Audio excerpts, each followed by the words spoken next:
Pretty Little Liars is currently one of my favourite shows. I'm watching it for the first time and I'm up to early season 2 and I'm really enjoying it so far. I think it has interesting mysteries, complex characters to root for and to hate, and giving a nuanced portrayal of sisterhood and friendship. Today, I will be focusing on the show's first season, unpacking the characters and their roles in the setup of this perfect mystery. So, let's get into it. When I first started watching the show, I hated Spencer Hastings. She was just so plain and boring compared to the rest of the cast. Spencer was introduced to the audience as a nerd, but she spends more time focusing on boys than studying. This good girl is the freakiest, most naughty one in the group, which would be interesting except Troy and Belisario plays her so plainly for the first half of the season that she never felt defined. All of her love interests didn't make an impression and blended into one another, and her storylines with Melissa just made her even more unlikable. Then she met Toby.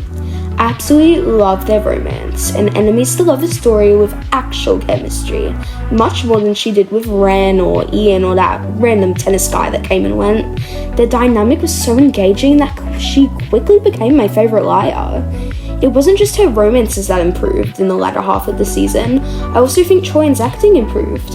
Spencer went from a white-bread Tori Vega to a spunky final girl who you can actually root for. I finally began to care about the Melissa and Ian storyline when Troyan actually emoted. I was on the edge of my seat during the finale chase scene, as I had actually grown to care about Spencer. If that scene happened in episode 6, I would have been rooting for her to die. Someone who did have a chase scene in episode 6 was Shay Mitchell's Emily Fields, who actually had the opposite problem to Spencer, starting off my favourite and then becoming the worst. Emily is a talented athlete who is shy and guarded, largely due to being a closeted lesbian, though the 2010s writing will make her say gay. This comes out in her fantastic bond with Maya, which developed at just the right pace. My interest in her began to falter when it seemed like she was falling in love with Toby, but it turns out that they were just friends. Then she gets with Maya for a short period and it's great, but then her mum has to come and ruin it. Emily's mum is easily the most hateable character on the show. She is openly homophobic towards her own daughter and actively tries to suppress her feelings. It is only when Emily receives backlash from others that her mother realizes she needs to support her, but she should have loved her unconditionally. Anyways, Maya's exit leaves Emily with no love interest, so she gets swept up with Paige, who had a good storyline but a bad actress. I actually really appreciated Emily's character growth of not wanting to go back in the closet with Paige and even trying to help her come out, but taking Maya away from her mid-season really stripped Emily of what made her unique and made her less important as Spencer came to the forefront. Someone who stayed pretty consistent in quality throughout the whole season was Ashley Green's Hanna Marin.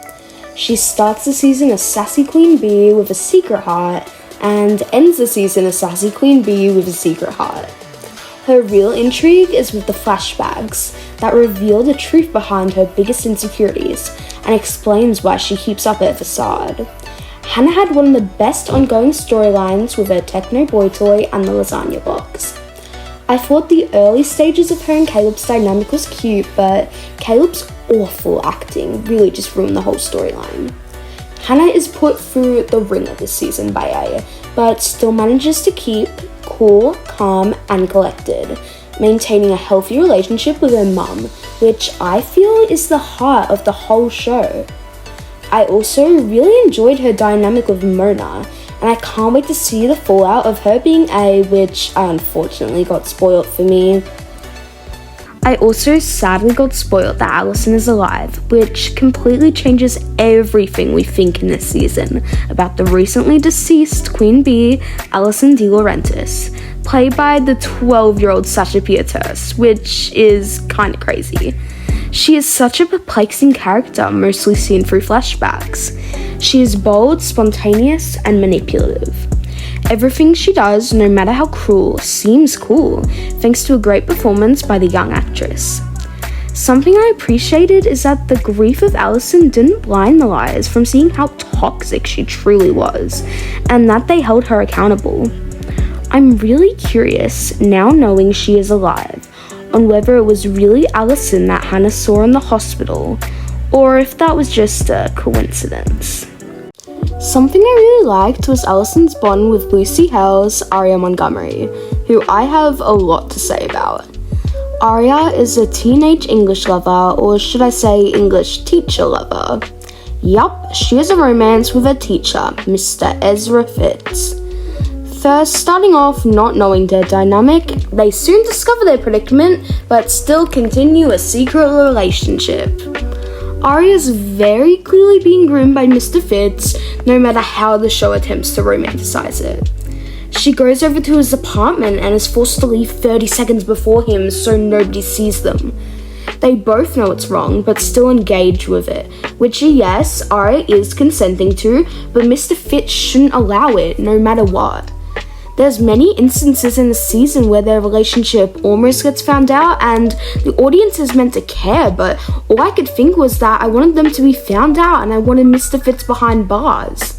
And yes, I will continue to call him Mr. Fitz, not Ezra, because Aria shouldn't call him his first name, so neither will I. The show Cruel Summer made this even harder to understand, as it portrayed a very similar teacher-student relationship in a sinister way.